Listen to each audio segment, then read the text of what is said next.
ಎಲ್ಲರಿಗೂ ನಮಸ್ಕಾರ. ಮಿತಾಸ್ ಕಿಚನ್ಗೆ ಸ್ವಾಗತ. ಸ್ನೇಹಿತರೆ, ಇವತ್ತು ತೊಂಡೆಕಾಯಿಂದ ಒಂದು ಸೊಗಸಾದ ರೆಸಿಪಿಯನ್ನು ಮಾಡುವ. ಹಾಗಾದರೆ ಬನ್ನಿ, ಮಿತಾಸ್ ಕಿಚನ್ಗೆ ಹೋಗುವ, ರೆಸಿಪಿ ನೋಡಿಕೊಂಡು ಬರುವ. ಇಲ್ಲಿ ನೋಡಿ, ಒಂದು ಅರ್ಧ ಕೆಜಿಯಿಂದ ಒಂದು ಸ್ವಲ್ಪ ಕಡಿಮೆ ಉಂಟು ಇಲ್ಲಿ ತೊಂಡೆಕಾಯಿ. ಎಲ್ಲವನ್ನು ಕೂಡ ಚೆನ್ನಾಗಿ ಕ್ಲೀನ್ ಮಾಡಿ ಹೀಗೆ ಇಟ್ಟುಕೊಂಡಿದ್ದೇನೆ. ನೋಡಿ, ಎಳೆದಾದ ತೊಂಡೆಕಾಯಿ ಸಿಕ್ಕಿದ್ರೆ ಒಳ್ಳೇದು. ಇದು ನೋಡಬೇಕು ಕಟ್ ಮಾಡಿ ಬೆಳೆದಿದ ಎಳೆದ ಅಂತ. ಹಾಗೆ ಊರಲ್ಲಿ ಬೆಳೆದ ಊರಿನ ತೊಂಡೆಕಾಯಿ ಎಲ್ಲ ಸಿಕ್ಕಿದ್ರೆ ಉಂಟಲ್ಲ, ತುಂಬ ಒಳ್ಳೇದಾಗ್ತದೆ. ಯಾವಾಗಲೂ ನೀವು ತೊಂಡೆಕಾಯಿಯನ್ನು ಎಳೆತ್ತೇ ತಗೊಳ್ಳಿ. ಇವಾಗ ತೊಂಡೆಕಾಯಿಯ ಕಡೆ ಕೊಡಿಯನ್ನು ಫಸ್ಟಿಗೆ ಕಟ್ ಮಾಡಿಕೊಳ್ಳುವ. ತುದಿಯನ್ನು ಮತ್ತು ನೋಡಿ ಬುಡವನ್ನು ಮತ್ತು ಈ ತುದಿಯನ್ನು ಫಸ್ಟಿಗೆ ಎಲ್ಲವನ್ನು ಕೂಡ ಕಟ್ ಮಾಡಿ ಇಟ್ಕೊಳ್ಳುವ. ತೊಂಡೆಕಾಯಿಯ ಕಡೆ ಕೊಡಿಯನ್ನೆಲ್ಲ ಕಟ್ ಮಾಡಿ ಇಟ್ಕೊಂಡಾಯ್ತು. ಇನ್ನು ಇದನ್ನು ನಾವು ಒಂದು ಕುಟ್ಟಾಣಿ ತಗೊಳ್ಳಿ. ಕುಟ್ಟಾಣಿ ತಕ್ಕೊಂಡು ತೊಂಡೆಕಾಯಿಯನ್ನು ನೋಡಿ ಹೀಗೆ ಹಾಕಿ ಇಟ್ಕೊಂಡು ಒಂದು ಪೆಟ್ಟು ಹಾಕಿದರೆ ಸಾಕು. ಇಷ್ಟೇ ಜಜ್ಜಿಕೊಂಡ್ರೆ ಸಾಕು, ಜಾಸ್ತಿ ಪುಡಿ ಪುಡಿ ಆಗಲಿಕ್ಕಿಲ್ಲ. ಇಷ್ಟೇ ಆದರೆ ಸಾಕು. ನೋಡಿ, ಹೀಗೆ ಮಧ್ಯಕ್ಕೊಂದು ಹಾಕಿ ಹೀಗೆ ಮಾಡಿದರೆ ಸಾಕು. ಜಾಸ್ತಿ ಪುಡಿ ಪುಡಿ ಆಗಲಿಕ್ಕಿಲ್ಲ. ನೋಡಿ, ಈ ರೀತಿ ಆದರೆ ಸಾಕು. ಒಂದೆರಡು ಪೆಟ್ಟಲ್ಲಿ ಇದು ಭಾಗ ಬಿಡ್ತದೆ. ನೋಡಿ, ಒಂದೇ ಪೆಟ್ಟಿಗೆ ಭಾಗ ಬಿಡ್ತದೆ. ನೋಡಿ, ಇಷ್ಟೇ ಆದರೆ ಸಾಕು. ಜಾಸ್ತಿ ಪುಡಿ ಪುಡಿ ಆಗೋದು ಬೇಡ. ಆದರೆ ಒಂದು ಸ್ವಲ್ಪ ಹಾಕಿಕೊಂಡ್ರೆ ಆಯಿತು. ಹೀಗೆಲ್ಲವನ್ನು ಕೂಡ ಫಸ್ಟಿಗೆ ಮಾಡಿ ಇಟ್ಟುಕೊಳ್ಳ. ನೋಡಿ, ಒಂದು ಪೆಟ್ಟಲ್ಲೇ ಇದು ತುಂಡಾಗ್ತದೆ. ಹಾಗೆ ಎಳೆ ತೊಂಡೆಕಾಯಿಯನ್ನು ಕೂಡ ತಗೊಳ್ಳಿ. ಎಳೆದಾದರೆ ನಮಗೆ ಬೇಯಲಿಕ್ಕೆಲ್ಲ ಬೇಗ ಬೇಯ್ತದೆ. ಹಾಗೆ ರುಚಿ ಕೂಡ ಚೆನ್ನಾಗಿರ್ತದೆ. ಎಲ್ಲವನ್ನು ಕೂಡ ಫಸ್ಟಿಗೆ ಹೀಗೆ ತೊಂಡೆಕಾಯಿಗೆ ನೋಡಿ 2 ಪೆಟ್ಟು ಹಾಕಿ ಎಲ್ಲವನ್ನು ಈ ರೀತಿ ಮಾಡಿ ಇಟ್ಕೊಂಡಿದ್ದೇನೆ. ಎಷ್ಟು ಜಜ್ಜಿದ್ರೆ ಸಾಕಾಗ್ತದೆ, ಅಂದಾಜಾಗ್ತದಲ್ಲ. 2 ಪೆಟ್ಟು, ಒಂದು ಪೆಟ್ಟು ತಪ್ಪಿದ್ರೆ 2 ಪೆಟ್ಟು ಹಾಕಿ ಇಟ್ಕೊಂಡ್ರೆ ಆಯ್ತು. ನೋಡಿ, ಎಲ್ಲವನ್ನು ಈ ರೀತಿ ಮಾಡಿ ಇಟ್ಕೊಂಡಿದ್ದೇನೆ. ಇದನ್ನು ಇವಾಗ ಜಜ್ಜಿಕೊಂಡಂತ ತೊಂಡೆಕಾಯಿಯನ್ನು ಒಂದು ಕುಕ್ಕರಿಗೆ ಹಾಕಿಕೊಳ್ಳುವ.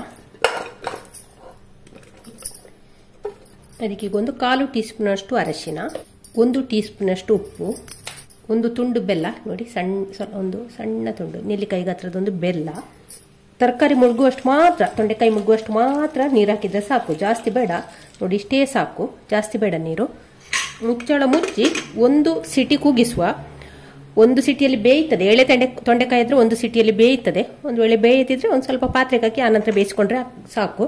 ಜಾಸ್ತಿ ಬೇಯಿಸ್ಕೊಳ್ಳೋದು. ಮೇಲೆ ಒಂದು ತವಾವನ್ನು ಇಟ್ಟಿದ್ದೇನೆ. ಅದಕ್ಕೆ ಒಂದು 6 ರಿಂದ 7 ಬ್ಯಾಡಗಿ ಮೆಣಸನ್ನು ಹಾಕಿಕೊಳ್ಳುವ. ಖಾರ ಕಡಿಮೆ ಅಂತಿದ್ದವರು ಕಡಿಮೆ ಹಾಕಿಕೊಳ್ಬಹುದು. ಹಾಕಿ ಒಮ್ಮೆ ಫ್ರೈ ಮಾಡುವುದನ್ನು.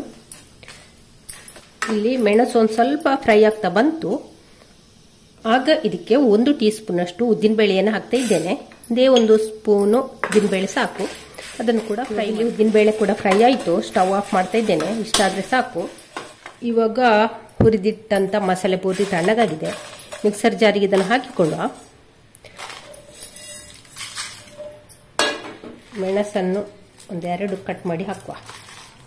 ಹಾಕಿದ್ರೆ ಉಂಟಲ್ಲ ಬೇಗ ಅದು ನಯ ಆಗ್ತದೆ. ಇವಾಗ ಇದಕ್ಕೆ ಹುಣಸೆ ಹುಳಿ ಹಾಕ್ತಾ ಇದ್ದೇನೆ.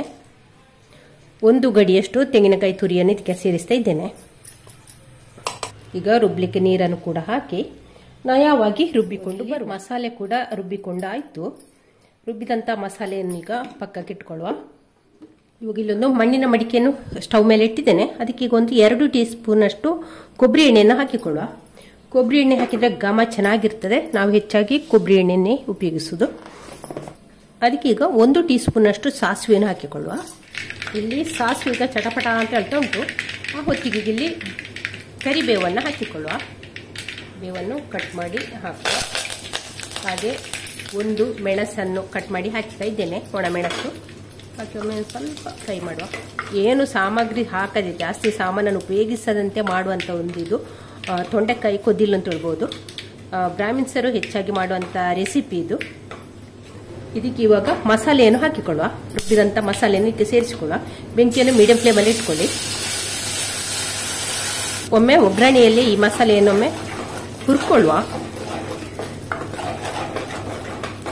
ಆ ನಂತರ ಬೆಂದಂತಹ ಇಲ್ಲಿ ನೋಡಿ ಚೆನ್ನಾಗಿ ನೀರು ಕೂಡ ಹದವಾಗಿ ಉಂಟು. ನೋಡಿ, ಚೆನ್ನಾಗಿ ಬೆಂದಿದೆ ಕೂಡ. ಜಾಸ್ತಿ ಬೇಯೋದು ಬೇಡ. ಒಂದು 10% ನಮಗೆ ಈ ಮಸಾಲೆಯಲ್ಲಿ ಬೇಯಬೇಕು.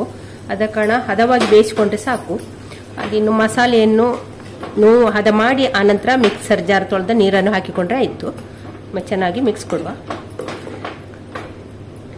ಸ್ವಲ್ಪ ಹೊತ್ತು ಈ ದಪ್ಪ ಮಸಾಲೆಯಲ್ಲಿ ಬೇಯಲಿದು. ಒಂದು 10 ನಿಮಿಷ ಹೀಗೆ ದಪ್ಪ ಮಸಾಲೆಯಲ್ಲಿ ಬೇಯಲಿ. ಆನಂತರ ನೀರನ್ನು ಸೇರಿಸಿಕೊಂಡು ಹದ ಮಾಡಿದರೆ ಆಯಿತು.